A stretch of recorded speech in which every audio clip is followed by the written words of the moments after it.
And there was a show where they all of the shows started selling out, and this was the first one after that was like sort of happening. Mm-hmm. And it was the one where my parents were, and I do a lot of crowd work in the show, so I'm always including people and learning people's names and figuring things out.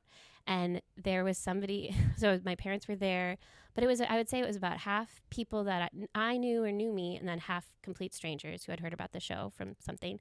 And there was somebody in the show who the next day they went on my personal Instagram and posted a comment underneath like a silly video that I had made promoting the show with like a really like lackluster review. Yeah.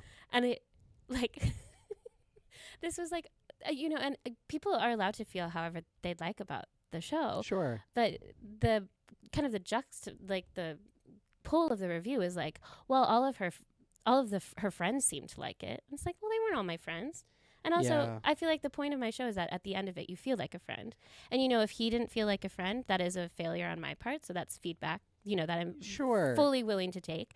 But I just was, I was sort of alarmed. That comment, like, really took me out. Yeah. And I was sort of alarmed by how I almost was like, well, I'm not going to keep going. Like, I got that comment. Really? Yeah, I got that comment, and I was like, well, it ends here. Like, I had, like, 4 more shows. All had sold out. And I was like, well, I maybe shouldn't do them anymore. Yeah. There's a lot to unpack here. Yeah. And also, And that's not even the low point. We're not even there yet. I know. Oh, God.